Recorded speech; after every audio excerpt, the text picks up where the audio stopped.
Hey y'all, Jen and Adam back from PepperHarrow Farm. We're going to be talking today about our value adding to a flower farming series that we're doing. And today's discussion is going to be all about classes that you can hold on the farm to value add to your operations.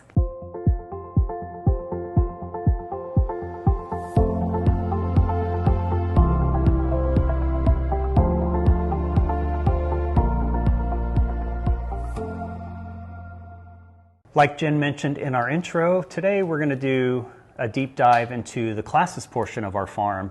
And the very first class that we did here on the farm were floral design classes. It was very symbiotic with our flower farming growing operation. So it really made sense to do that first, and that was the first thing that we started with. We have a few things that we like to do with our floral design classes. The first one is Centerpiece Classes. And we love Centerpiece Classes. It's one of our most popular classes that we teach here on the farm. Adam and I both teach them together. You heard from our previous video that we like to teach together, and we usually do a total of 12 attendees. He can handle 6, I can handle 6. That way we really make sure people get a really personal one-on-one experience. So floral design classes, very popular. We give our attendees a few different things with those classes. We give them access to a vase.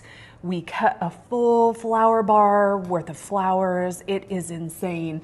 And people ask us how many flowers that we cut for our design classes. And the real answer is we cut as many flowers as we can possibly cut. We want people to walk into our little event barn here and completely stagger over because there's a rainbow of color bursting in front of them. It's the ultimate kudos to us or compliment to us when we see people taking selfies in front of our flowers. I'm like, okay, we've arrived. Yeah. We did our job here. Our work here is done. And we haven't even gotten to the design piece yet. The other thing we like to do is, so there's a full flower bar cut, but part of the experience for the attendees that we have coming out here is they want to go out into our flower fields and cut some of their own flowers. Yes, and this was actually something we introduced not last year, but the year before. So we had done years of design classes where we just cut the flower bar and it's ready and we teach the class and people get to work on their design. But we learned that, we just want to expand on the experience. Not only do we provide a full flower bar, we have provided everybody with their own bucket so they can go out and cut what they might think is special for their design. And that has been incredibly popular. People have really, really loved getting out there and cutting their own for their own design, in addition to the awesome flower bar that we provide. Yeah, they absolutely love it. We love teaching these classes because, as you all know, growing flowers, flower farming, it's a hard hustle. We spend every day outside at least 14 hours a day. During these classes, this is really Adam and I's time to relax and have a good time and enjoy the fruits of our labor. Seeing other people really enjoying these flowers that we grow, whoa, so rewarding. We absolutely love it. It's the one time where we slate 2 hours for these classes, but we encourage attendees to stay as long as they want. And definitely to echo what Jen said, it's one of my favorite things to do on the farm is our classes. It's a relaxing time. It's a time for us to chill out and, like Jen mentioned, enjoy the fruits of our labor. Yeah. 2 other different kinds of centerpiece classes we do are holiday focused. So in the fall, we do a mini pumpkin centerpiece class. We actually didn't do it this year, but typically we do it. We just actually ran out of time. I don't know why, but it always feels like when we get to September, our calendars are completely booked. It's like trying to squeeze in all the last hurrahs of all the things, and that was the one thing that got cut. But it's an incredibly popular class. People love to do the little mini pumpkin centerpieces. And then another popular centerpiece class that we did this year was a holiday centerpiece class with greenery and cut flowers and all the things specifically for the holiday season. We waited we did it a couple weeks before Christmas or a week before Christmas? Yeah, we did it about a week before Christmas because we wanted the centerpiece to be able to be used for a Christmas dinner or any other holiday activities that people had going on for the season. But they're very heavily greenery based. So with the greenery and some of the cut flowers that we use that last a super duper long time, it was guaranteed to at least last 2 weeks, if not longer, to get through the holiday season. You don't have to specifically do centerpiece classes when your flowers are in full bloom. Think about those shoulder periods where you could be doing some centerpiece classes with maybe something themed around a holiday. And with this holiday class, it worked out that greenery, holiday greenery, evergreens were the base of the design, but we also got to utilize all the dried flowers that we dried for the season. So it was a great opportunity, and in addition, it lasted a very long time. That was a good point. We loved using all of the flowers that we dried throughout the summer to be able to use in these centerpieces. Absolutely perfect. And I got to say that I was actually surprised. I just wasn't in, I never know, we never know if something's going to be popular or not. We just do what we think is going to be fun. I was really surprised at the excitement that people had for this class. And something we'll continue to do. Yeah, you just never know, but it goes to show you, always try it out. Even if you start a class and only have a few attendees to start, find out what worked, what didn't work, take notes on that, improve the things that didn't work well, and maybe go with more of the things that did work for you. But don't give up. Keep trying. Keep growing your classes and experiment with new things. It's always worth it. And in regards to the floral design, we were looking for a way to expand on the floral design part of our class. We wanted to create a day class, or actually we did a multi-day class and created a floral retreat. So this is a higher end class that we developed for the farm, and it was a couple days of people flowering. We flowered, and I'm just laughing because I'm like, we were looking to expand, but actually I was just like, okay, how do I get a bunch of people in here to like flower up my event space, because I want flowers everywhere. It has been a dream of mine for a long time, and I told Adam, I'm like, I just want to bling out the entire inside space with all the flowers and have like a flower hoopla a couple days. Yeah. Right? And it was fun. It was just 2 days of just playing with flowers. Everyone had a good time. We actually do smaller than the 12 classes. I think we cap it at about 8 people. Yeah. And 8 plus me and Jen is 10. That's a great amount of people to work on like large floral installations. Well, I was thinking we scale it down people-wise, because there are literally so many. When you talk about doing big visual impact installations like that, I'm looking around in my event space here. When you talk about doing these big visual impacts, it takes a lot of greenery, a lot of flowers. Greenery and flowers were everywhere, and people were everywhere. And it was like, okay, we ended up having to put some things out on the back patio. Yeah. Because we ran out of room, and we're like, get it back, get it outside, get it outside, get it outside, especially at the end. The different things that we did in our floral retreat were a suspended installation, a big installation over that door that you can kind of see behind us. How big is that? Like 15 foot by? It's 10 by 10, or like 12 by 12. The fish was this big, y'all. Hanging installation. This is the installation of the door. We did a living installation on the sides and up a wall. We did urns. We did 2 urns. We did flowers in the little window boxes. Mm-hmm. What else? Oh, yeah. Jen from Clara's Garden did a flower crown tutorial, and I did a centerpiece tutorial. And then we did a lot. Yeah. One more thing, the draping centerpiece off the table. Yeah, that was actually on the fly. We, part of this retreat was creating as we went, and we did a lot of kind of let's vote for what we want to do, and yeah, it was great. To add to the experience, we catered luncheon for both the days, and on the last day we did a sit-down catered dinner, so we can absolutely just relax and enjoy all the work that we put in for the last 2 days, and marvel at that huge floral experience. It was absolutely incredible. The next class theme that we really focus on is how to grow. So everything growing related. Really how we look about doing these value-added activities on the farm is like, what do we already know how to do? What do we do here that people might want to learn, or things that we can teach other people how to do? The first thing we know how to do here that we know that we can teach other people how to do is growing a cut flower garden.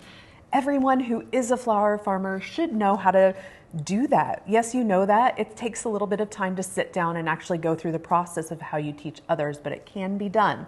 Yep. And so in the spring, we do creating a cut flower garden is the class, and it's a seed starting class. We basically go over how to create a cut flower garden for your yard, just, you know, not just smaller scale to enjoy rather than being work. We have awesome cut flower varieties that Jen and I like to grow here on the farm that people get to start their seeds and they can take it home and grow their own cut flower garden. The other thing we're doing this year, it's a new class that we're doing, but since we knew how to create a cut flower garden and teach other people how to do that, another class that we're adding for this year is a children's seed starting class. We really want the community to be involved with bringing their kids out and teaching their kids how to grow a little garden in their backyard. So that's a new one that we're adding this year. And you all probably heard me talk in the last video a little bit about children's seed starting classes. This is a really great way to include kids into growing a garden. We have 3 kids, and our 3 kids don't really necessarily love to grow a garden, but all of them know about the different kinds of flower varieties we grow. They see where their food comes from, like things we think later on in life they're actually going to look back on and like cherish. But for right now, they're like, no. The last thing with growing is that we have a flower farmer boot camp, and it is way different than how to create a cutting garden.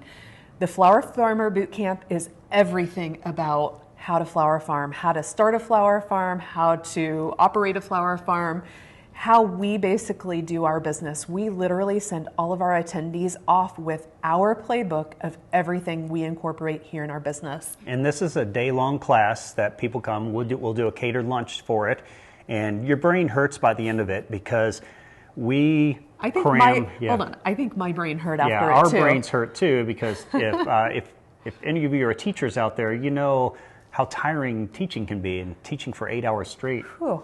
We're ready for a nap at the end of it. Yeah. But it's a day-long course where we show you how we run our business. So you get a full day on the farm learning how we run our business here on the farm, and it really sets people on a good path to having a successful flower farm on their own. Other classes we do here on the farm is our Lavender Distillation class. We have 2.5 acres of lavender, and we do lots of distillation. So we started to offer up, I think we do 2 or 3 classes for the year, but it's an opportunity for people to get here. They get in the lavender field and help harvest. And we do a sit down and basically go over the whole process of how we bring it to field, to distillation, to creating essential oil and other things that we do here on the farm. Not only is that class valuable for people to come in and see what it is we do, it's also valuable for us as farmers to share how hard this process is to be able to get the products we make here on the farm to market.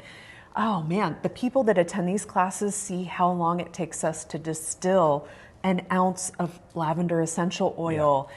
And how much effort and how hard we work. And I mean, I don't want them necessarily to see how hard everything is, but it's really great for them to see the time, love, and attention, and every ounce of everything we give to this farm to be able to produce those products. It really adds a lot of depth and dimension with our customers that we interact with almost every single weekend. And of course, with these distillation classes, the distillation part of the farm is kind of my bag. So I love nerding out with people and, you know, teaching them the science of how this works.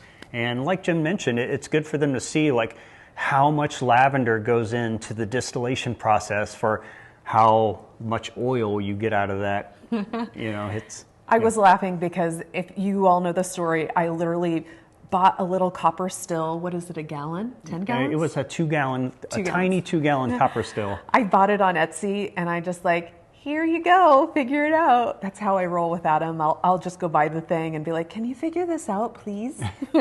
And of course, I love to do it. He does, and he figures it out all the time. Like, he has that kind of brain. You're amazing. Yeah, and you know, when we started growing lavender, it was really tough distilling an entire field of lavender through a tiny 2-gallon still. So when we got the 50-gallon still upgrade, that was amazing, and that was a great opportunity for us to expand on our classes. Spring bulb container classes are another thing that I added last year to the farm. I had never taught it before, didn't really know exactly how to teach people how to do a spring bulb container, but Every season I force bulbs. I do them in crates inside, and then I always have early spring bulbs. If you want to learn more about that, check it out on our blog. I forced those early spring bulbs, and I was like, okay, I have all these bulbs. I could teach a class on how to make a really pretty little spring bulb garden with some of these smaller ones that don't get so big. So I kind of winged it. I got moss, I got little pea gravel, I had these cute, adorable little vessels, and I taught people how to set up a spring bulb garden. I had never done it before. Full disclosure to the entire class, they knew. I told them in the class, and they were like, you definitely need to do this again next year. We're bringing all of our friends and we're doing it again. They had such a fun time. And really, it's not about like really instructing people. It's about having a really fun experience with your friends, having a good, fun girls' day out. They had a blast. I think the big key with doing classes is to make them as stress-free as possible. If people come into your classes having any kind of stress, you need to like nix it. These classes are about having fun and expressing your creative side and having a good time. The last couple of classes that we're adding for this year are candle making and perfume making classes.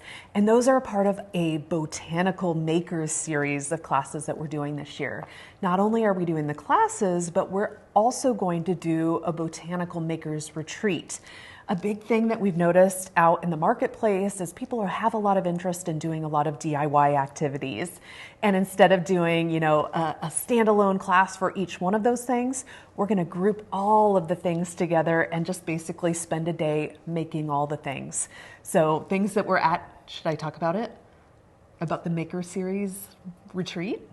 Oh, yeah. Okay, so for that retreat, we're going to be doing candle making, perfume making, natural plant dyed scarves. So we'll be doing that. And then the other thing we'll be doing on that day is soap making. So a little bit of everything, especially if you're somebody who likes to make a bunch of things, that is definitely a retreat for people like that is a great way to go. And Jen has been making these things as products for the past couple of years. Yeah. So why not do some classes about it? Me personally, I have been really excited about creating more retreat-like experiences on the farm. It's just an awesome opportunity to really get to know people, like you're friends with everybody by the end of it. So it's something that I particularly enjoy. I do too. At the end of the day, it's about what do you know, what can you teach others. Anything you know and can teach others and there's interest in that particular topic, those are things that you also can take and do your own classes on. Even if you're just a home gardener looking to have a fun girls' night out with all your best friends, cutting flowers out of your own garden and having everybody come in and make their own little vase of flowers. These are all great ways that you can do your own classes. Even if you don't charge for them, they're just really great opportunities to take what you know and share all the bounty with others. People are really wanting the opportunity to have real experiences. It's a really great way to bring people together and to truly connect. Connection is what we're missing a lot in the world, and these offer a great gateway in order to do that. And we're always thinking of new things to do, like these classes that we just went over today are, what we currently do, but we're always thinking of new and unique things to do, and really it comes from what would Jen and I enjoy doing. We enjoy our farm, so it kind of plays really well with the classes that we're coming up with. And don't discount feedback you hear from others. Sometimes we hear things and we'll kind of push it to the side. Sometimes we hear things and we table it for later. Even as we were thinking about doing this class for today, I thought about a new class that I'm going to add for 2022. Look for a later video where we're going to talk about some of the new things we do this year. That class in particular is going to be one of them. But listen to your customer base, listen to your friends, think about all the different ideas that they throw at you. Nothing is off the table, even if it's something that you don't actually know how to do, write it on a list. Maybe it's something that you're gonna maybe be able to include later down the road. Yeah, get it on that dream board. Yes, absolutely. If y'all enjoyed this video, be sure to smash that subscribe button and give us a like and comment while you're at it, and we'll see you next time. And as always, thanks for joining and happy growing.